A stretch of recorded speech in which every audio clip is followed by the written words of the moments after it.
Isang matinis na tunog ang pumunit sa katahimikan. Bago pa man maintindihan ni Rosana kung ano yon, isang malaking porselanang plorera ang bumagsak sa marmol na sahig, 1 metro lang mula sa kanyang kinatatayuan. Ang pagkabasag nito ay umalingaw-ngaw sa buong pasilyo, na parang isang putok ng baril sa loob ng isang simbahan. Napatigil siya sa paghinga. Ang dala niyang bag ay halos mabitawan niya. Ang mga pinong piraso ng porselana ay tumalsik na parang mga bubog ng yelo sa lahat ng direksyon. Diyos ko, mahinang bulong niya. Ang puso niya'y kumakabog ng napakabilis sa kanyang dibdib. Mula sa itaas ng engrandeng hagdanan, isang maliit na batang babae ang nakatayo. Ang kamay ay nakahawak pa rin sa barandilya kung saan dating nakapatong ang plorera. Wala itong emosyon. Ang mga mata nito ay malamig at mapanuri, nakatitig sa kanya. Hindi ito mukhang nagulat, hindi rin natakot. Para bang pinapanood lang nito ang isang palabas. Ito ang una niyang pagsalubong sa mansyon ng mga Mendez. Hindi isang mainit na pagbati, kundi isang pagsabog ng karahasan. Kailangan niya ang trabahong ito. Kailangan. Ang imahe ng kanyang ina sa puting higaan ng ospital ay biglang sumagi sa kanyang isipan. Ang mga bayarin, ang mga gamot, ang walang kasiguraduhang bukas. Hindi siya pwedeng umalis, hindi siya pwedeng matakot. Huminga siya ng malalim, pinakalma ang sarili, at itinuwid ang kanyang pagkakatayo. Ay, Ma'am Rosana, naku po, isang may katandaang kasambahay na nagngangalang Manang Fe ang tumakbo palapit, may hawak na walis at daspan. Pagpasensyahan niyo na po. Ang mga bata, hindi na nito tinapos ang sasabihin, pero sapat na yon. Tumingin si Rosana sa batang babae sa itaas. Siya ba si? Larissa po, sagot ni Manang Fe. Ang boses ay puno ng pag-aalala. Ang panganay, sa ilang minuto. Bumaba si Larissa sa hagdan. Ang bawat hakbang ay may bigat at awtoridad na hindi mo aakalain sa isang 4 na taong gulang. Huminto ito sa harap ni Rosana, tumingala, at nagsalita sa isang boses na malamig at malinaw. Sino ka? Ako si Rosana, sagot niya. Sinubukang ngumiti ng may kabaitan. Ang bago ninyong yaya. Tinitigan lang siya ni Larissa mula ulo hanggang paa bago tumalikod at naglakad palayo na parang walang nangyari. Ilang sandali pa, isang babaeng napakaganda at elegante ang lumabas mula sa isang malaking pinto. Nakasuot ito ng isang mamahaling bestida na para bang may pupuntahang party kahit nakatanghalian pa lang. Ito si Patricia Mendez. Ang kanyang ngiti ay perpekto, ngunit hindi umabot sa kanyang mga mata. You must be Rosana, sabi nito. Ang tingin ay sinusuri ang bawat pulgada ng kanyang anyo. I hope the commotion didn't startle you. Hindi po, ma'am. Magalang na sagot ni Rosana. Good. Tumango si Patricia. Ang atensyon ay nasa kanyang cellphone na. Manang Fe will show you your room. The girls, well, they can be a handful. Just make sure they don't break anything else of value. I have a gala to attend. Hindi man lang ito nagtanong kung okay lang siya. Hindi man lang nito sinaway ang anak. Habang sinusundan niya si Manang Fe, naramdaman ni Rosana ang lamig ng bahay. Malaki ito at enggrande, puno ng mga mamahaling gamit, pero walang init ng isang tahanan. Ang mga pader ay tila may mga tenga, at ang katahimikan sa pagitan ng mga sigaw ng mga bata ay mas nakakabingi. Ipinakita sa kanya ang kwarto niya, maliit pero malinis. Pagkatapos, ipinakilala siya sa 2 pang bata. Si Luana ay tahimik na nakaupo sa isang sulok, nagdodrawing sa isang piraso ng papel. Ang mundo niya ay sarili niya lang. Hindi man lang ito tumingin sa kanya. At si Leticia, hindi nila ito mahanap. Naramdaman ni Rosana ang isang pamilyar na kaba. Sinimulan niyang hanapin ito, hindi dahil sa utos, kundi dahil sa sarili niyang kagustuhan. Tiningnan niya ang ilalim ng mga kama, ang likod ng mga kurtina, hanggang sa marinig niya ang isang mahinang hikbi mula sa loob ng isang malaking aparador sa silid-aralan. Dahan-dahan niyang binuksan ang pinto nito. Doon, sa gitna ng mga mamahaling damit na hindi pa naisusuot, nakaupo si Leticia, yakap-yakap ang kanyang mga tuhod, umiiyak ng walang tunog. Hindi nagsalita si Rosana. Umupo lang siya sa sahig sa labas ng aparador.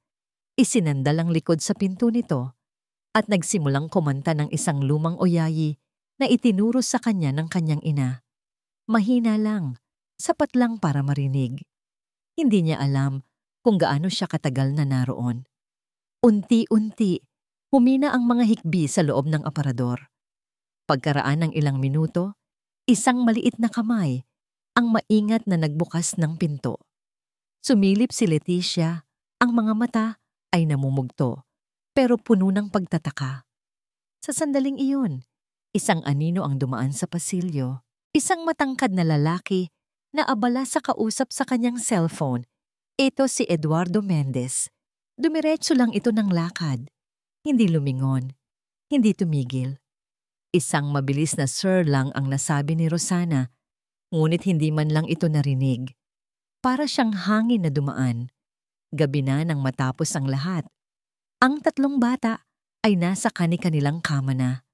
Ang bahay ay sa wakas ay tahimik. Si Rosana ay pagod na pagod. Hindi lang sa pisikal, kundi pati na rin sa emosyonal. Bago siya pumasok sa kanyang kwarto, dumaan muna siya sa silid ng mga bata para tingnan kung maayos na ang lahat. Ang ilaw mula sa pasilyo ay nagbibigay ng sapat na liwanag para makita niya sila. Si Luana ay mahimbing na natutulog, yakap ang kanyang sketchpad. Si Leticia ay nakabaluktot na parang bola, pero wala na ang takot sa kanyang mukha. Pero si Larissa, gising pa. Ang mga mata nito ay nakabukas sa dilim, nakatitig sa kisame, at sa katahimikan ng gabi, narinig ni Rosana ang isang bulong na nagpatindig ng kanyang mga balahibo. Kailangan nating paalisin siya, sabi ni Larissa sa kanyang mga kapatid na natutulog. Ang boses ay puno ng determinasyon na nakakakilabot. Bago pa huli ang lahat, kinabukasan, pumasok si Rosana sa dining hall na may dalang panibagong determinasyon. Ang banta ni Larissa ay hindi isang dahilan para sumuko, kundi isang hamon na kailangan niyang pagtagumpayan. Magandang umaga sa inyong lahat, bati niya ng may ngiti. Si Leticia ay napayuko sa kanyang upuan. Si Luana ay nagpatuloy lang sa pagguhit sa isang tissue. Si Larissa naman ay tinitigan siya, ang mga matay nanliliit. Inilapag ni Rosana ang isang pitsel ng gatas sa mesa.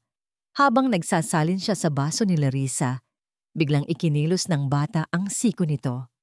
Aksidente, sabi ni Larissa, pero ang nanggisi sa kanyang labi ay nagsasabi ng ibang kwento. Ang malamig na gatas ay bumuhos sa buong uniforme ni Rosana. Natahimik ang buong kusina. Si Manang Fe ay napatakip ng bibig. Hinihintay ng lahat ang pagsabog, ang sigaw, ang parusa. Pero huminga lang ng malalim si Rosana. Kumuha siya ng isang basahan at mahinahong pinunasan ang natapon sa sahig bago ang sarili niya. Tumingin siya kay Larissa, hindi nang may galit, kundi nang may pag-unawa. Okay lang yan, Larissa, sabi niya sa isang malumanay na boses. Nangyayari talaga ang mga aksidente. Ang inaasahang reaksyon ni Larissa ay hindi dumating. Ang pagkalito ay gumuhit sa mukha ng bata. Ang sandata niya, ang pagiging suwail, ay tila naging inutil. Pagkatapos ng agahan na yon, hinayaan muna ni Rosana ang mga bata. Habang nag-aayos siya sa kanilang playroom, napansin niya ang isang tumpok ng mga papel sa ilalim ng sofa. Mga guhit ni Luana. Kinuha niya ang mga ito at tiningnan. Hindi ito basta-bastang mga guhit ng bata. Ang bawat isa ay detalyado, puno ng emosyon. May isang larawan ng tatlong magkakapatid na magkahawak kamay sa isang malaking bahay na walang bintana. May isa pang larawan ng isang batang babae na nakatingin sa buwan, mag-isa. Nakita ni Rosana ang kalungkutan ni Luana sa bawat guhit. Nakita niya ang isang kaluluwang gustong magsalita pero hindi alam kung paano. Kinabukasan, walang sinabi si Rosana. Nag-iwan lang siya ng isang bagong set ng mga dekalidad na Crayola at sketchpad sa maliit na mesa kung saan laging nagdodrawing si Luana. Isa itong mensaheng walang salita. Nakikita kita. Nang hapon na yon, isang maliit na sigaw ang narinig mula sa hardin. Nagmamadaling lumabas si Rosana at nakita si Leticia na nakaupo sa damuhan. Umiiyak habang hawak ang kanyang tuhod na duguan. Nadapa ito habang naglalaro. Nako, bata ka. Ang likot-likot mo kasi. Sigaw ng isang hardinero mula sa malayo. Pero hindi ito pinansin ni Rosana. Lumuhod siya sa tabi ni Leticia. Hindi niya ito pinagalitan. Hinawakan niya ang kamay nito. Shh! Okay lang yan. Bulong niya. Tingnan natin ang sugat ng isang matapang na prinsesa. Dinala niya si Leticia sa isang bench sa ilalim ng puno ng mangga. Sa halip na magmadaling kumuha ng first aid kit, umupo muna siya sa tabi nito at nagsimulang magkwento. Alam mo ba? Panimula niya, may isang alitap-tap na takot sa dilim. Ayaw niyang pailawin ang kanyang sariling ilaw kasi baka may makakita sa kanya. Napahinto sa pag-iyak si Leticia at nakinig. Ang mga matay malaki at puno ng luha. Pero isang gabi, may isang bulaklak na nalulungkot dahil hindi niya makita ang kulay ng kanyang mga talulot. Narinig ng alitap-tap ang iyak ng bulaklak. Kahit natatakot, dahan-dahan, pinailaw niya ang kanyang buntot. At sa isang saglit, nagliwanag ang buong paligid. Nakita ng bulaklak ang kanyang ganda at nakita ng alitap-tap na hindi pala nakakatakot ang magbigay ng sarili mong liwanag. Habang nagkukwento, dahan-dahan niyang nililinis ang sugat ni Leticia gamit ang panyong binasa niya ng tubig mula sa fountain. Hindi pumalag ang bata. Nang matapos, maingat niyang hinipan ito. Ayan, bulong ni Rosana. Ang sugat ay tanda ng katapangan. Ibig sabihin, sinubukan mo at iyon ang mahalaga. Sa unang pagkakataon, isang mahiyaing nangiti ang sumilay sa labi ni Leticia. Mula sa bintana ng playroom, pinapanood sila ni Larissa at Luana. Si Larissa ay nakakunot ang noo. Hindi maintindihan ang eksenang nakikita. Bakit hindi siya nagagalit? Bakit hindi siya sumisigaw? Si Luana naman, itinigil ang kanyang pagguhit at pinagmasdan lang sila. Ang kanyang mga mata ay tila iniimbak ang bawat detalye. Kinahapunan, isang mamahaling kotse ang pumarada sa harap ng mansyon. Isang babaeng kasing ganda ni Patricia, ngunit may matamis na ngiti ang bumaba. Ito si Isabela, ang pinsan ni Patricia. Hi girls! Masayang bati nito bago lumingon kay Rosana. At ikaw siguro ang bagong anghel na ipinadala ng langit. I'm Isabela. Rosana po, sagot niya, nakipagkamay. I can see you're doing a wonderful job already, sabi ni Isabela. Ang tingin ay nasa namumulumulang tuhod ni Leticia. Ngumiti ito ng matamis, pero may kakaiba sa mga mata nito. Isang kislap na hindi kayang basahin ni Rosana.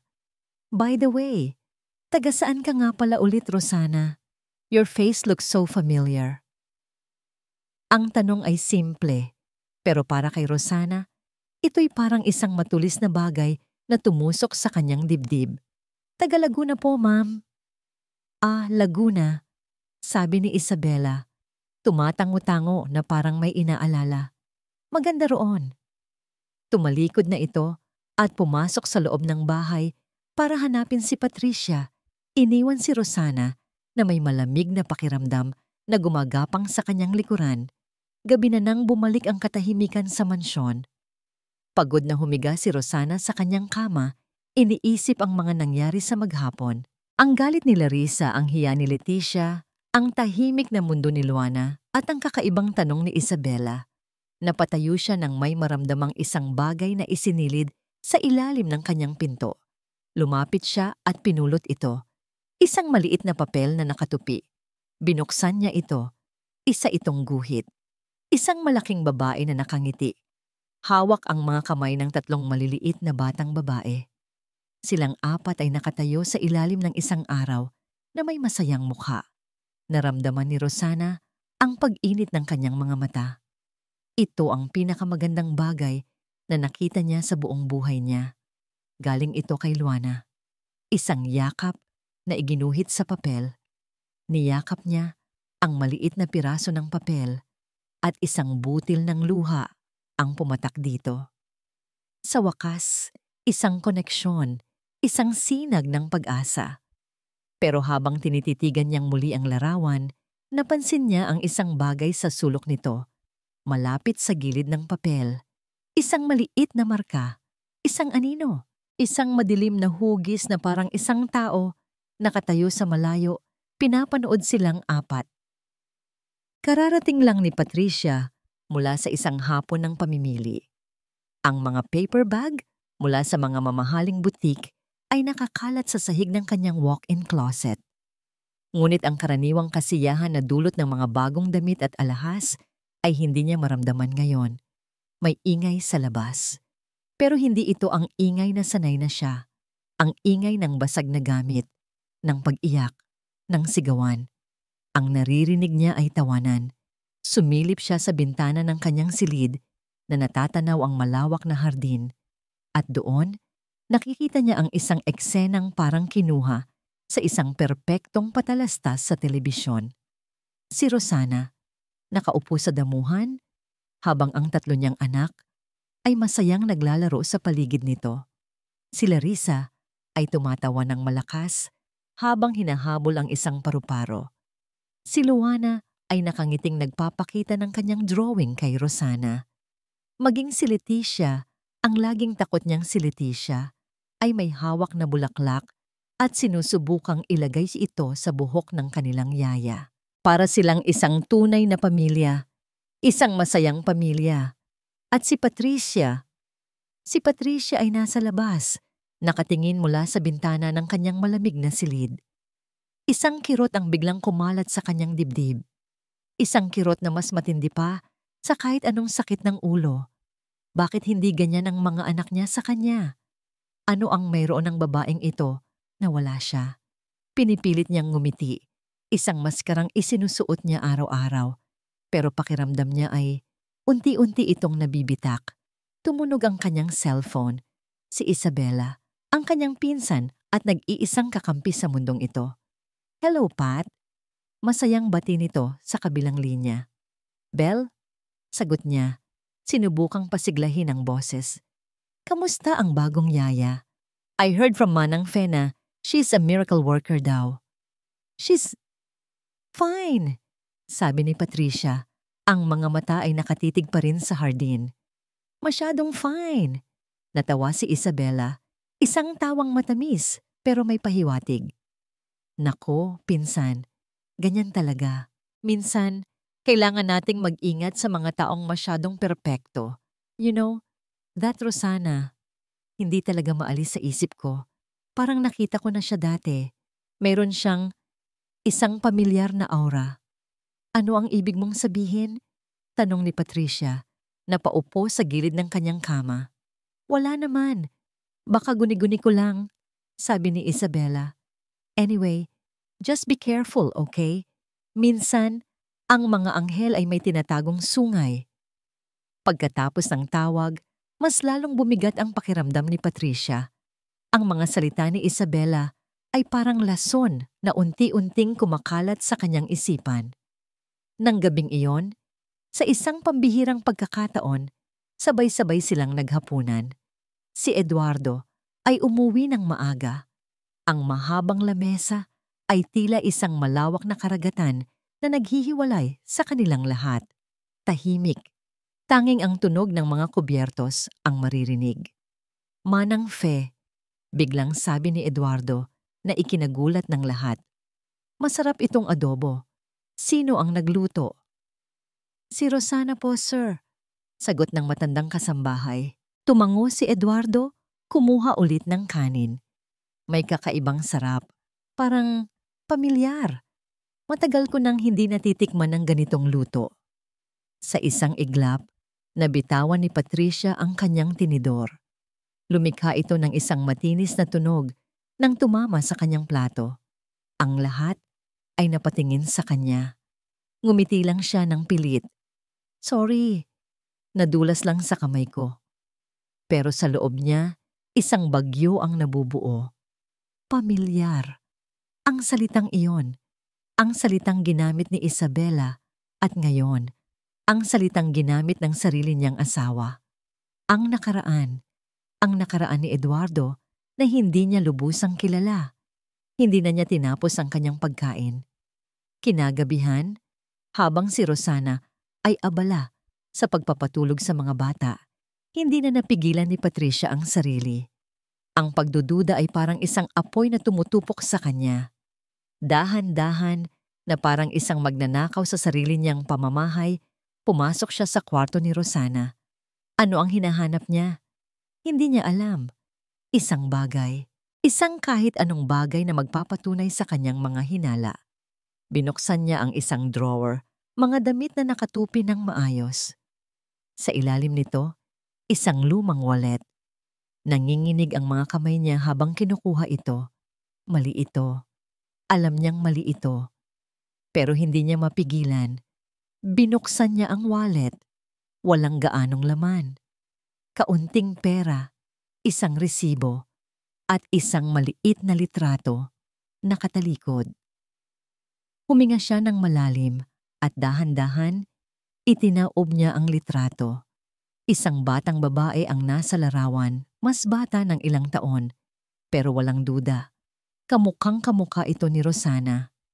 Nakangiti ito ng masaya, ang mga matay nagniningning, at sa tabi nito, isang binatang lalaki.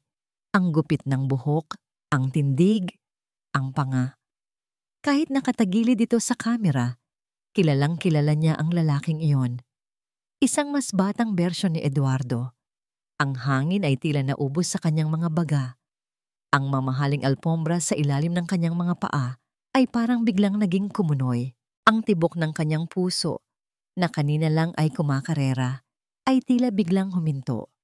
Ang mga sumunod na araw ay naging isang himig ng pagbabago. Ang mga pader na itinayo ng tatlong bata sa kanilang paligid ay unti-unti, piraso-piraso, na gumuho sa harap ng tiyaga ni Rosana. Isang hapon, naabutan niya si Larissa na hindi nagwawala, kundi seryosong nagbibigay ng utos sa kanyang mga kapatid sa gitna ng playroom. Hindi, Leticia. Ang prinsesa ay dapat nasa tore. Sabi nito, itinuturo ang isang upuan na binalutan ng kumot. At ikaw, Luana, ikaw ang dragon.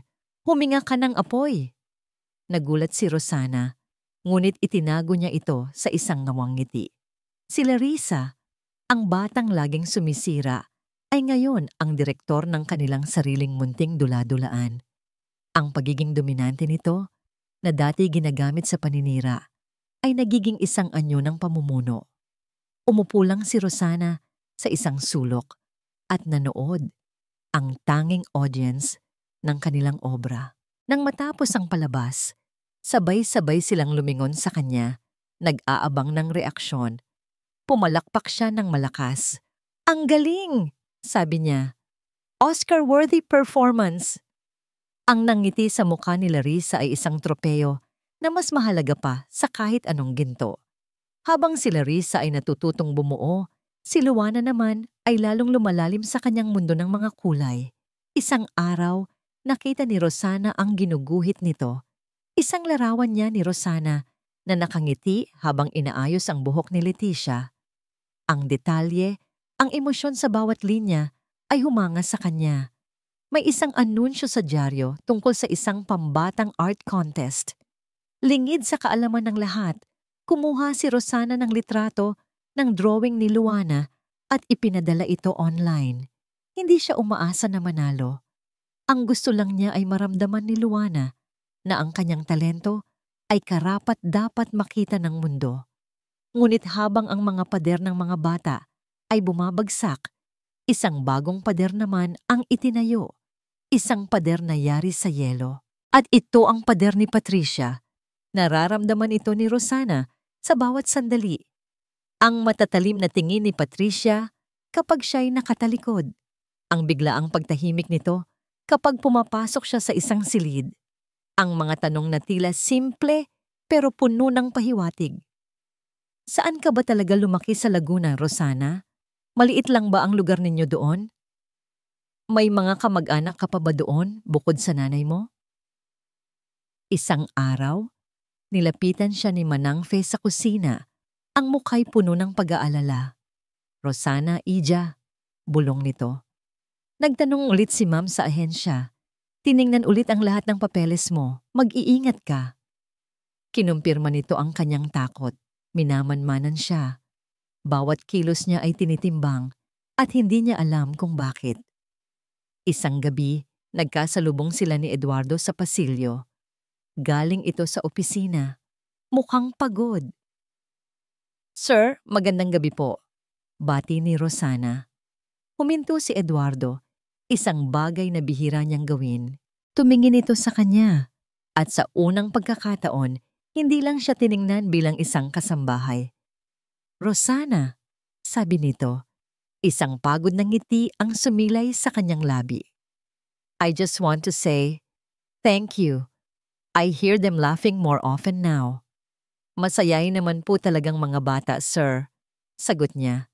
Tumingin si Eduardo sa direksyon ng silid ng mga anak niya. Sa isang saglit, nawala ang maskara ng CEO. Nawala ang imahe ng abogadong abala. Ang nakita ni Rosana ay isang lalaking may pasan na kalungkutang napakabigat. Ang mga mata nito ay bintana sa isang nakaraang puno ng sakit. Yeah, mahinang sabi nito. They are. At naglakad na ito palayo. Iniwan si Rosana na may pakiramdam ng awa at kaunting pag-unawa. Ang pakiramdam na yon ay hindi nagtagal. Kinabukasan, habang pinapatulog niya ang mga bata, tumunog ang kanyang cellphone. Isang hindi rehistradong numero. Sinagot niya ito. Ang boses sa kabilang linya ay mula sa pampublikong ospital sa kanilang probinsya. Hello, is this Rosana Ferreira? Opo, ako nga po. Kamag-anak po ba kayo ni Aling Martha Ferreira? Biglang nanlamig ang buong katawan ni Rosana. Nanay ko po yan. Bakit po? Kailangan niyo na pong umuwi. Biglang bumagsak ang kondisyon niya. Kinakailangan na siyang operahan sa lalong madaling panahon. Ang sahig ay tila gumuho sa ilalim ng kanyang mga paa. Operasyon, ibig sabihin, pera. Malaking pera, pera na wala siya. Nanginginig ang mga kamay niya, pinuntahan niya ang silid kung nasaan si Patricia. Naabutan niya itong nagbabasa ng isang fashion magazine. Ma'am, sabi niya, ang boses ay halos hindi lumabas. Ma'am Patricia. Tumingin ito sa kanya, itinaas ang isang perpektong kilay. What is it? Kailangan ko po sanang, kung pwede po, manghingi ng advance sa sahod ko. Sabi ni Rosana, nilulunok ang lahat ng kanyang pride. Emergency po. Ang nanay ko po, nasa ospital. Ibinaba ni Patricia ang kanyang magazine. Tinitigan niya si Rosana. Ang mga mata ay malamig at walang emosyon, walang awa, walang simpatya. I'm sorry to hear that. Sabi nito sa isang boses na kasing lamig ng yelo. But company policy is company policy. Huminga ito nang malalim bago ibinigay ang huling hatol. Hindi pa araw ng sweldo. Para kay Eduardo Mendez, ang kanyang opisina, sa pinakatuktok ng isang gusaling salamin ay ang kanyang kuta. Sa loob nito, kontrolado niya ang lahat. Ang mga numero, ang mga kontrata, ang takbo ng merkado. Ngunit sa araw na yon, ang mga pader na salamin ay tila nagmistulang kulungan. Hindi niya mapigilan ang pag-iisip sa kanyang mga anak, sa tawanan na narinig niya noong isang gabi.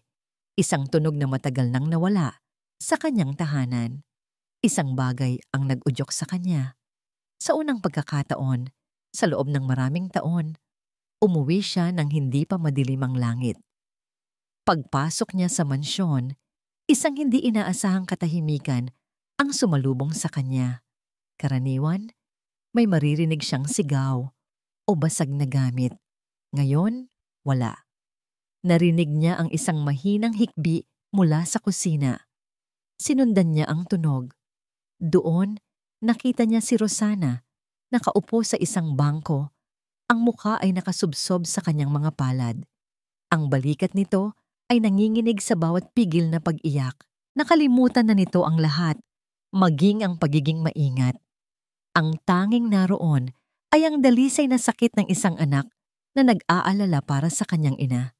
Sa sandaling iyon, hindi isang yaya ang nakita ni Eduardo. Nakita niya ang isang taong dumaranas ng sakit na pamilyar sa kanya. Ang sakit ng posibleng pagkawala. Rosana, mahinang tawag niya. Nag-angat ng mukha si Rosana. Ang mga matay pula at puno ng gulat. Agad niyang pinunasan ang kanyang mga luha. Sa Sir Eduardo, pasensya na po. Hindi ko po sinasadya. Anong problema? Tanong ni Eduardo. Ang boses ay hindi natunog amo, kundi puno ng tunay na pag-aalala. Sa pagitan ng mga hikbi, ikinuwento ni Rosana ang tungkol sa kanyang ina. Ang biglaang pagbagsak ng kondisyon nito, ang pangangailangan para sa isang mamahaling operasyon, ang pagtanggi ni Patricia na magbigay ng advance. Habang nagsasalita si Rosana, isang alaala ang bumalik kay Eduardo. Isang alaala ng sarili niya. Maraming taon na ang nakalipas. Nakatayo sa labas ng isang emergency room, desperado at walang magawa. Hindi na siya nagtanong pa. Kinuha niya ang kanyang checkbook, pumirma, at iniabot ito kay Rosana. Isang halaga na higit pa sa kailangan nito para sa operasyon. Hindi ko po ito matatanggap, sir, sabi ni Rosana. Nanginginig ang boses. Tanggapin mo na, maring sabi ni Eduardo, pero may kabaitan sa kanyang tono. Ibawas mo na lang sa sweldo mo buwan-buwan. Unahin mo ang pamilya mo. Laging unahin ang pamilya. Bago pa man makasagot si Rosana, isang masayang sigaw ang narinig mula sa sala. Si Larissa, tumatakbo palapit. Daddy, Daddy, umuwi ka. Sa likod nito ay sina Luana at Leticia, ang mga mukha'y nagliliwanag. Manalo si Luana. Nanalo siya. Sigaw ni Leticia. Isang bagay na hindi pa kailanman nangyari dati. Anong nanalo? Naguguluhang tanong ni Eduardo. Ipinaliwanag ni Rosana ang tungkol sa art contest. Ang drawing ni Luana ay nanalo ng first prize sa kategorya nito. At lahat ng nanalong obra ay nakadisplay ngayon sa isang exhibit sa eskwelahan. Isang nangiti ang sumilay sa labi ni Eduardo. Kung gayon, sabi niya, dapat nating makita yan. Ang biyahe papunta sa eskwelahan ay kakaiba. Si Eduardo ang nagmamaneho, si Rosana ay nasa tabi niya, at ang tatlong bata ay masayang nagkukwentuhan sa likod. Para silang isang normal na pamilya. Hindi sumama si Patricia. Sinabing masakit ang ulo niya. Sa school gymnasium, nakahanay ang mga nanalong likha. Hinanap nila ang pangalan ni Luana Mendez.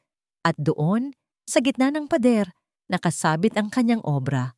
Ang drawing ng isang yaya na may mabait na ngiti. Ang drawing ni Rosana. Ngumiti si Eduardo, ipinagmamalaki ang kanyang anak. Pero habang tinititigan niya ang larawan, ang ngiti sa kanyang mga labi ay unti-unting nawala. May kakaiba sa guhit. Ang paraan ng pagguhit sa mga mata. Ang kurbada ng nangiti. Ang daloy ng buhok. Ang estilo. Ang estilong ito. Pamilyar. Isang estilo na hindi niya nakita sa loob ng halos 10 taon. Isang estilo na pag-aari ng isang taong minahal niya ng sobra. Isang malamig na kuryente ang gumapang sa kanyang buong katawan. Ang mga alaala ay bumuhos na parang isang rumaragasang ilog. Mga hapon sa ilalim ng puno, ang amoy ng pintura, ang mga pangarap na sabay nilang binuo, mga pangarap na namatay kasama niya. Daddy, are you okay? Tanong ni Luana. Hindi sumagot si Eduardo. Tumingin siya kay Rosana na nakatayo sa tabi ng larawan. Ang mukha'y nagliliwanag sa tuwa para kay Luana. Pero hindi na ang yaya niya ang nakikita ni Eduardo. Ang nakikita niya ay isang multo. Isang mas batang bersyon ng babaeng gumuhit ng mga larawang katulad nito. Alena? Ang pangalang iyon ay halos hindi na malayang lumabas sa kanyang bibig. Sa pagkarinig ng pangalang iyon, nanigas si Rosana. Ang nangiti sa kanyang labi ay naglaho. Sa kabilang dulo ng gym, nakatayo si Isabela na aksidenteng napadaan din. Lumapit ito kay Patricia na hindi pala nagpapahinga sa bahay kundi sumunod din. Hinawakan ni Isabela ang braso ng kanyang pinsan. Tingnan mo, bulong ni Isabela. Ang boses ay puno ng huwad na awa. Kahit ang anak mo, nakikita kung gaano sila magkamukha. Kahit sa guhit, kamukhang kamukha niya si Alena Ferreira. Bumalik ang tingin ni Eduardo kay Rosana. Ang kanyang mga mata ay hindi na mata ng isang amo, kundi mata ng isang taong nakakita ng isang bagay na imposible. Ang apelyido sa kanyang isipan ay kumonekta sa apelyidong nasa papeles ng kanyang empleyado. Ferreira. Ang kanyang boses ay nanginginig, halos isang pakiusap. Ferreira, anong kaugnayan mo kay Alena Ferreira? Ang tanong ni Eduardo ay binitawan sa gitna ng masayang bulungan ng mga tao sa gym. Ngunit para sa kanila, ito ay isang bombang sumabog sa gitna ng katahimikan. Ang hangin ay tila naubos. Nanigas si Rosana sa kanyang kinatatayuan. Ang dugo ay tila umalis sa kanyang mukha. Ang mga salitang handa niyang sabihin ay naglaho. Ano ang sasabihin niya? Na ang babaeng minahal nito ay ang kanyang kapatid? Na ang dahilan kung bakit siya narito ay para alamin ang katotohanang pilit nitong itinatago? Si Eduardo ay nakatitig, naghihintay. Ang kanyang mukha ay isang maskara ng pagkalito, sakit at isang katiting na pag-asa. Pero si Patricia, na nakatayo ilang metro mula sa kanila, ang siyang bumasag sa katahimikan. Ang kanyang boses, nang una itong lumabas, ay mahina, ngunit puno ng lason. Eduardo? Isang salita lang, ngunit sapat na yon para mabasag ang mahika. Napalingon si Eduardo, ang kanyang pagkalito ay napalitan ng pagkagulat nang makita ang asawa. Patricia, anong ginagawa mo rito? Hindi sumagot si Patricia. Ang mga mata niya ay nakapako kay Rosana, puno ng galit na naipon sa loob ng maraming linggo. Ang pagdududa na itinanim ni Isabela ay isa na ngayong dambuhalang puno na may malalalim na ugat. Umuwi na tayo, maring sabi ni Patricia. Tumalikod ito at nagsimulang maglakad. Hindi na nito hinintay ang kanilang sagot. Ang biyahe pabalik sa mansyon ay isang paglalakbay sa impyerno. Walang nagsasalita. Ang masayang enerhiya ng mga bata kanina ay napalitan ng takot. Nararamdaman nila ang tensyon, isang kuryenteng dumadaloy sa hangin sa loob ng sasakyan. Si Larissa ay nakatingin sa labas ng bintana. Si Luana ay yakap-yakap ang kanyang tropeo na parang isang kalasag. At si Leticia ay halos hindi humihinga. Si Rosana ay nakatingin lang sa unahan. Ang mga kamay ay magkakuyom sa kanyang kandungan. Si Eduardo naman ay mahigpit ang hawak sa manibela. Ang panga ay naninigas. Pagdating sa bahay, ang katahimikan ay sumabog. Sa opisina ko. Ngayon din, sabi ni Patricia kay Eduardo, bago tumingin kay Rosana. At ikaw, hintayin mo ako sa sala. Ang bawat salita ay parang isang piraso ng yelo. Pumasok ang mag-asawa sa opisina at isinara ang pinto. Ngunit ang mga pader na gawa sa kahoy ay hindi sapat para pigilan ang kanilang mga sigaw. Sino siya, Eduardo? Sino ang babaeng iyon? Isang dating kaibigan, Patricia. Matagal na yon. Kaibigan? Huwag mo akong gawing tanga. Nakita ko ang litrato. At ngayon, ang kapatid niya ay nasa pamamahay natin. Ano ito? Isang masamang biro. Sa sala, nakaupo si Rosana sa gilid ng isang mamahaling sofa. Si Manang Fe ay sinubukang bigyan siya ng isang basong tubig, ngunit umiling lang siya. Naririnig niya ang lahat. Ang bawat salita ay isang dagok sa kanyang dibdib. Maya-maya, bumukas ang pinto ng opisina. Lumabas si Patricia. Ang kanyang muka ay basang-basa sa luha. Pero ang mga mata niya ay nag-aapoy sa galit. Huminto siya sa harap ni Rosana. So ito pala ang plano mo? Simula niya, ang boses ay nanginginig. Magpanggap na isang mabait na yaya? Isang anghel? Para ano? Para sirain ang pamilya ko? Para makuha ang pera namin? Hindi po, ma'am. Hindi po yan totoo. Huwag mo akong tawaging ma'am, sigaw ni Patricia. Kinuha niya ang litratong nahanap niya sa wallet ni Rosana at ibinato ito sa mesang salamin sa harap nila. Ito ang patunay. Isang ahas. Isang ahas na dahan-dahang gumapang papasok sa buhay namin. Dumating si Eduardo. Ang muka'y pagod at talunan. Patricia, tama na. Hindi niya kasalanan. Hindi kasalanan? Humarap si Patricia sa kanyang asawa. Kasalanan mo ito. Ikaw ang nagdala ng multo ng nakaraan mo sa pamamahay ko, sa pamamahay ng mga anak mo. Ang mga salitang iyon ay tumama kay Eduardo nang mas malakas pa sa isang sampal. Napayuko siya, walang maisagot. Dahil sa isang parte, alam niyang totoo iyon. Binalik ni Patricia ang kanyang tingin kay Rosana. Ang lahat ng sakit, selos at insecurities na kinimkim niya sa loob ng maraming taon ay ibinuhos niya sa babaeng nasa harap niya. You're fired, sabi niya. Ang boses ay malamig at pinal. Kuhanin mo ang mga gamit mo at umalis ka sa bahay na ito. Ngayon din. Tumayo si Rosana. Ang mga luha ay sa wakas ay bumuhos mula sa kanyang mga mata. Hindi dahil sa pagkatanggal sa trabaho, kundi dahil sa sakit na nakikita niya sa mukha ng lahat. Ang sakit na siya mismo ang naging sanhi. Hindi siya nagmakaawa. Hindi siya nagpaliwanag. Tinitigan lang niya si Patricia, ang babaeng mayroon ng lahat, pero pakiramdam ay wala. Hindi niyo alam ang buong katotohanan, sabi ni Rosana. Ang boses ay basag, pero may bigat. At mas masakit pa ito kaysa sa inaakala ninyo. Tumalikod siya. Iniwan ng nag-aapoy na mag-asawa sa sala. Naglakad siya papunta sa kanyang kwarto. Ang bawat hakbang ay parang milya ang layo.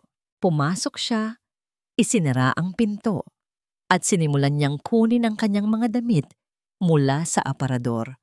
Sa labas ng kanyang pinto, nakatayo sa dilim ng pasilyo ang 3 maliliit na anino. Nakarinig ng lahat. Ang kanilang mga puso ay durog. Ang kanilang anghel ay pinapaalis. Ang sumunod na araw ay puno ng isang nakakabinging katahimikan.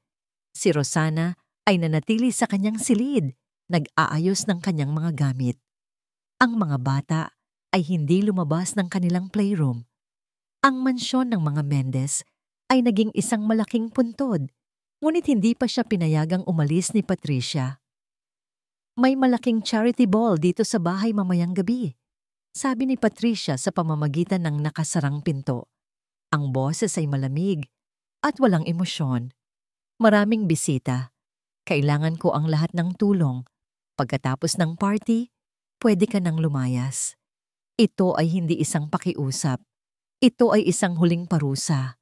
Isang huling pagpapamukha sa kanya na siya ay isang katulong lamang.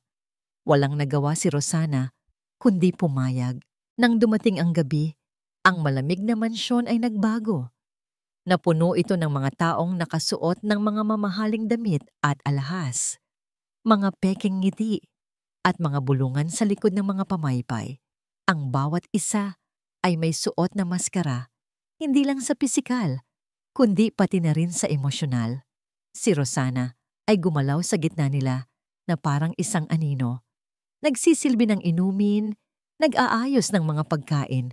Walang nakakapansin sa kanya. Isa lang siyang unipormadong katawan sa gitna ng karangyaan. Ang kanyang mga mata ay laging bumabalik sa tatlong bata na pinilit ni Patricia na bumaba para ipakita sa mga bisita. Nakaupo sila sa isang sulok, parang tatlong munting ibon na nawala sa kanilang pugad. Si Larissa ay nakasimangot, si Luana ay nakayuko sa kanyang sapatos, at si Leticia ay nanginginig sa takot sa dami ng tao. Sa kalagitnaan ng party, nakita ni Isabela ang kanyang pagkakataon. Ito na ang gabi para sa kanyang huling bira. Lumapit siya sa isang matandang babae, isang malayong kamag-anak ng mga Ferreira na inimbitahan niya ng sadya. Tita Elena, bulong ni Isabela. Hindi ba't yun si Eduardo Mendez? Ang lalaking, alam mo na, nanlaki ang mga mata ng matandang babae. Samantala, naramdaman ng tatlong bata na kailangan nilang gumawa ng isang bagay para kay Rosana. Nagkatinginan sila, isang tahimik na kasunduan ang nabuo. Dahan-dahan, tumayo si Larissa. Pumunta siya sa maliit na entablado kung saan may isang mikropono para sa mga anunsyo. Ang lahat ay nagulat, pati na si Patricia. Kinuha ni Larissa ang mikropono.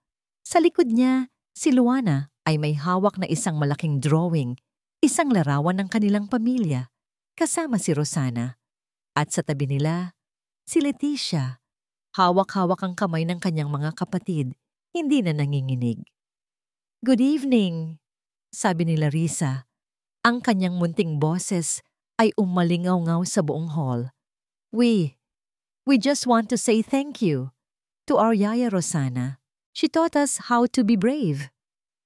Ang lahat ng bisita ay napalingon kay Rosana.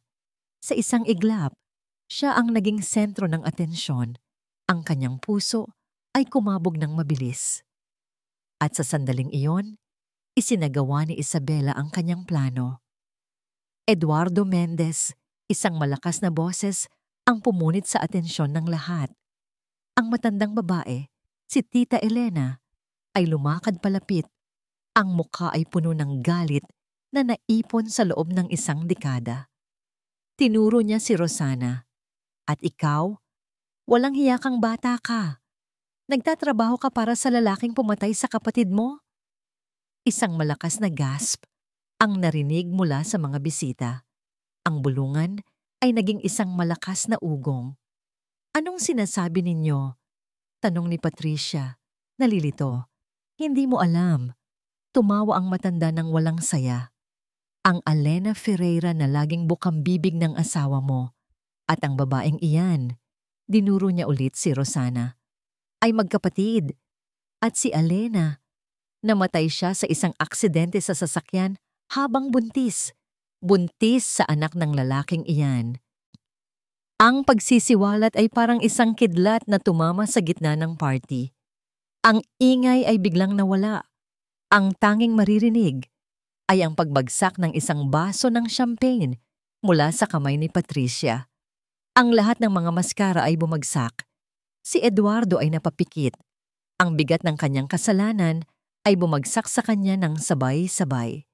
Si Rosana ay nakatayo lang. Ang mga luha ay malayang dumadaloy sa kanyang pisngi. Ang katotohanang pilit niyang itago para protektahan ang mga bata ay ngayon ay nakahandusay sa sahig para makita ng lahat. Ngunit hindi si Rosana ang tiningnan ni Patricia. Hindi ang matandang babae, hindi ang mga nagbubulungang bisita. Tumingin siya sa kanyang asawa, ang lalaking pinakasalan niya. Ang ama ng kanyang mga anak. Ang lalaking sa loob ng maraming taon ay kasama niya sa kama, ngunit ang puso at kaluluwa ay nasa ibang lugar. O mas masahol pa, nasa isang libingan. Ang kanyang boses ay isang basag na bulong, ngunit narinig ito ng lahat sa nakakabinging katahimikan. Lagi mong sinasabi na trabaho ang dahilan. Ang pagod, ang stress. Huminga siya ng malalim. Ang bawat salita ay isang saksak sa sarili niyang puso. Pero ang totoo, isang multo pala ang kasama ko sa bahay na ito sa loob ng maraming taon. Tumalikod siya. Hindi tumakbo. Naglakad siya palayo, nang may dignidad. Kahit na ang mundo niya ay gumuho na, naglakad siya paakyat sa engrandeng hagdanan, palayo sa mga matang mapanghusga, palayo sa isang kasinungalingang kanyang pinaniwalaan. Ang party ay natapos ng biglaan. Ang mga bisita, na parang mga langgam na nagambala, ay mabilis na nag-alisan. Dala-dala ang isang iskandalong pagpipiyestahan nila sa mga susunod na linggo. Ang dating magarbong bulwagan ay naiwang puno ng mga basag na baso, mga tirang pagkain, at ang bigat ng isang katotohanang sumabog. Para kay Eduardo, ang bawat piraso ng nabasag na kristal sa sahig ay isang salamin ng kanyang durog na buhay. Umupo siya sa isa sa mga silyang iniwan ng mga bisita sa gitna ng katahimikan at gulo. Hinayaan niyang bumalik ang lahat. Ang tunog ng humaharurot na preno, ang sigaw, ang dugo, ang huling tibok ng puso ni Elena na naramdaman niya sa kanyang palad. At ang sakit ng pagkawala, hindi lang ng isang minamahal, kundi ng isang anak na hindi man lang niya nakita. Ito ang multo na kanyang tinakasan sa loob ng halos 10 taon. Ibinuhos niya ang sarili sa trabaho, nagtayo ng isang imperyo, nagpakalayo sa sarili niyang pamilya, lahat para lang hindi maramdaman ang sakit na yon. Ngunit ngayon, ang multo ay nasa harapan niya na at wala na siyang matatakbuhan. Sa itaas, si Patricia ay nakakulong sa kanilang silid. Hindi siya umiiyak. Tapos na ang kanyang mga luha. Ang nararamdaman niya ay isang malawak na kawalan. Ang perpektong buhay na kanyang binuo ay isa palang malaking kasinungalingan.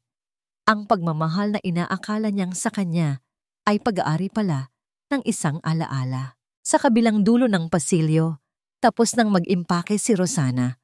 Ang kanyang maliit na maleta ay nasa tabi ng pinto. Handa na siyang umalis. Ngunit bago yon, may kailangan siyang gawin. Isa-isa niyang pinuntahan ang 3 bata sa kanilang silid. Gising pa sila, naghihintay. Umiiyak sila ng tahimik. Paalam na, bulong ni Rosana. Niyakap si Larissa. Maging isang mabuting ate ka lagi, okay? Hinalikan niya sa noo si Luana. Huwag kang titigil sa pagguhit. Ang ganda ng mundo mo. At sa huli, lumuhod siya sa harap ni Leticia. At ikaw, munting alitap-tap, huwag ka nang matakot magbigay ng iyong liwanag. Iiwan mo na kami? Tanong ni Leticia, ang boses ay basag. Isang malaking bukol ang bumaraha sa lalamunan ni Rosana. Kailangan. Iyon lang ang naisagot niya. Niyakap niya silang 3 nang mahigpit sa huling pagkakataon at mabilis na tumalikod bago pa man siya tuluyang bumigay. Naglalakad na siya pababa ng hagdanan nang makita niya si Eduardo. Nakaupo na parang isang estatwa sa gitna ng kalat. Nagkatinginan sila. Walang salitang namutawi. Isang tingin lang na puno ng pagsisisi mula sa kanya. At isang tingin ng pag-unawa mula sa kanya. Ngunit habang si Rosana ay papalapit na sa pinto, isang kakaibang tanawin ang nagpatigil sa lahat. Ang 3 magkakapatid, magkakahawak kamay, ay bumaba mula sa kanilang silid. Hindi sila umiiyak. Ang kanilang mga mukha ay puno ng isang determinasyong hindi pa nakikita ni Eduardo kailanman. Naglakad sila, hindi papunta kay Rosana, kundi papunta sa saradong pinto ng silid ng kanilang mga magulang. Huminto sila sa harap nito. Mommy, sabi ni Larissa, ang kanyang boses ay malinaw at matatag. Hindi ito sigaw, hindi ito pakiusap. Ito ay isang simpleng pahayag. Please open the door. We need you. Walang sagot. Kinuha ni Luana ang drawing na hawak niya kanina, ang larawan ng pamilya na kasama si Rosana, at maingat na isinilid ito sa ilalim ng pinto. Isang mensaheng walang salita. At sa huli, lumapit si Leticia sa pinto. Inilapat ang kanyang bibig sa siwang. Ang kanyang boses ay isang bulong, pero umalingaw-ngaw ito sa buong mansyon. We need Daddy too. Sa loob ng silid, narinig ni Patricia ang lahat. Ang bawat salita, ang bawat kaluskos, Tiningnan niya ang drawing na lumabas sa ilalim ng pinto. Ang masayang pamilya. Isang pamilyang hindi niya naranasan. Naramdaman niya ang unti-unting paglambot ng pader na itinayo niya sa paligid ng kanyang puso. Ito ang mga anak niya, ang tunay na kayamanan niya. Sa labas, ang tatlong salita ni Leticia ang siyang tuluyang bumasag kay Eduardo. "We need daddy too." Kailan ang huling beses na naging isang ama siya sa kanila? Dahan-dahan, tumayo si Eduardo mula sa kanyang pagkakaupo. Naglakad siya palapit sa kanyang mga anak. Lumuhod siya sa harap nila. At sa unang pagkakataon, tiningnan niya sila. Tiningnan niya talaga sila. At nagsimula siyang umiyak. Hindi dahil sa nakaraan, kundi dahil sa kasalukuyan. Dahil sa mga taon na kanyang sinayang. Ang tunog ng pag-iyak ng kanilang ama, ang nagtulak kay Patricia. Dahan-dahan, ang lock ng pinto ay umikot. Bumukas ang pinto. Nakatayo siya roon, ang kanyang mga mata ay namumugto. Tiningnan niya ang kanyang asawa na nakaluhod at ang tatlo niyang anak na nakatayo sa harap nito. Sa isang saglit, hindi galit ang nakita nila sa isa't isa, kundi ang iisang sakit. Ang sakit ng isang pamilyang nawawasak. Ang eksenang yon ang nakita ni Rosana mula sa paanan ng hagdan. Ang simula ng isang bagay na mas mahalaga pa sa kahit anong katotohanan. Dahan-dahan siyang tumalikod, dala ang kanyang maleta, at naglakad papunta sa pinto. Tapos na ang kanyang misyon. "Rosana, sandali!" Isang boses ang nagpatigil sa kanya. Boses ni Eduardo. Tumayo ito, ang mukha ay basang-basa pa sa luha, at tumakbo palapit sa kanya. "Huwag kang umalis." Ang bukang liwayway ay dumating ng dahan-dahan. Ang mga unang sinag ng araw ay tumagos sa mga bintana ng mansyon, tila sinusubukang itaboy ang dilim ng nakaraang gabi. Hindi natulog sina Eduardo at Patricia. Sa kauna-unahang pagkakataon, sa loob ng maraming taon, nag-usap sila. Hindi bilang magkaaway, kundi bilang dalawang taong sugatan na naghahanap ng lunas. Sa sala kung saan sumabog ang lahat, doon din nila sinimulang pulutin ang mga piraso. Ikinuwento ni Eduardo ang lahat. Ang pagmamahalan nila ni Alena, ang pangarap nilang magkasama, ang aksidente, at ang bigat ng kasalanang pasan niya na inakala niyang siya ang may gawa. Umiyak siya habang nagsasalita. Mga luhang matagal na niyang ikinulong. Nakinig si Patricia. Sa bawat salita, nararamdaman niya ang unti-unting paglaho ng galit na napapalitan ng isang damdaming hindi niya inaasahan. Awa. Awa para sa lalaking minahal niya na nagtago pala ng napakalaking sakit ng mag-isa. At awa para sa sarili niya na nabulag sa selos at hindi nakita ang tunay na sugat sa likod ng pader na itinayo ng kanyang asawa. "Patawarin mo ako," sabi ni Eduardo. Ang boses ay basag. "Patawarin mo ako sa hindi ko pagiging tapat sa iyo at sa hindi ko pagiging ama sa mga anak natin." "Patawarin mo rin ako," sagot ni Patricia, hinawakan ng kamay nito. "Patawarin mo ako sa hindi ko pag-intindi. Masyado akong naging abala sa pagpapanatili ng isang perpektong imahe. Hindi ko nakita na ang pamilya pala natin ay unti-unti nang nawawasak." Sa pagsikat ng araw, isang bagong pag-unawa ang nabuo sa pagitan nila. Hindi pa tapos ang sakit. Mahaba pa ang daan tungo sa paghilom. Ngunit sa unang pagkakataon, handa na silang lakbayin ito ng magkasama. Kinabukasan, isang sasakyan ang huminto sa harap ng mansyon. Si Isabela na may dalang isang basket ng prutas at isang pekeng ngiti ay nagulat nang makita sina Eduardo at Patricia na magkasamang naghihintay sa kanya sa pinto. "Pat! Oh my God! I was so worried." Simula niya. "Hindi na kailangan, Isabela," sabi ni Patricia. Ang kanyang boses ay kalmado ngunit matigas na parang bakal. "Alam na namin ang lahat." Nawala ang ngiti ni Isabela. "Salamat sa pag-aalala mo," patuloy ni Patricia. Salamat sa pagpapasok mo kay Rosana sa buhay namin para sirain kami. Pero nabigo ka dahil ang ginawa mo, iyon pa ang naging dahilan para buuin kami ulit.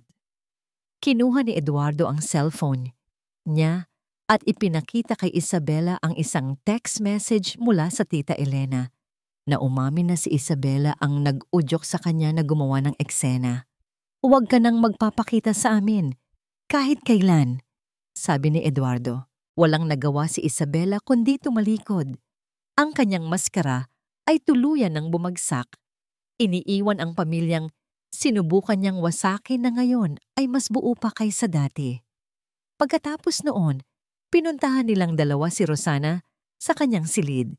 Hindi pa ito umaalis. "Rosana," simula ni Eduardo. Walang salita ang makakapagpahayag kung gaano ako nagsisisi sa nangyari kay Elena at sa sakit na naidulot nito sa pamilya mo at sayo. "At ako," sabi ni Patricia, lumapit kay Rosana. "Patawarin mo ako sa pagiging malupit ko. Nabulag ako ng selos at takot. Nakita ko sa iyo ang lahat ng bagay na akala ko ay wala ako." Huminga siya ng malalim. "Hindi ka na namin pinipigilan kung gusto mong umalis. Pero gusto naming malaman mo na kung mananatili ka, hindi bilang isang yaya." Tumingin siya kay Eduardo, kundi bilang isang parte ng pamilyang ito. Pagtatapos ni Eduardo, bilang tita Rosana ng mga bata, bilang kaibigan, bilang pamilya. Napatingin si Rosana sa kanilang dalawa. Ang mga mata ay unti-unting napuno ng luha. Ngunit sa pagkakataong ito, mga luha ito ng ginhawa. Ang huling eksena ay naganap makalipas ang ilang linggo. Sa hardin, si Eduardo, sa halip na nasa opisina, ay nakaupo sa damuhan. Tinuturuan si Larissa kung paano magpalipad ng saranggola. Si Patricia ay nakaupo sa isang bench kasama si Leticia, sabay nilang binabasa ang isang libro. Si Luana ay nasa kanyang maliit na easel, iginuguhit ang perpektong hapon na yon. At si Rosana, nakaupo sa tabi nila, hindi bilang isang tagapagbantay, kundi bilang isang kapamilya, nakangiti habang pinapanood ang lahat. Ang mansyon na dati malamig at malungkot ay puno na ngayon ng tawanan. Biglang tumunog ang kanyang cellphone, isang tawag mula sa ospital sa Laguna. Kinakabahan niya itong sinagot. "Hello, Rosana?"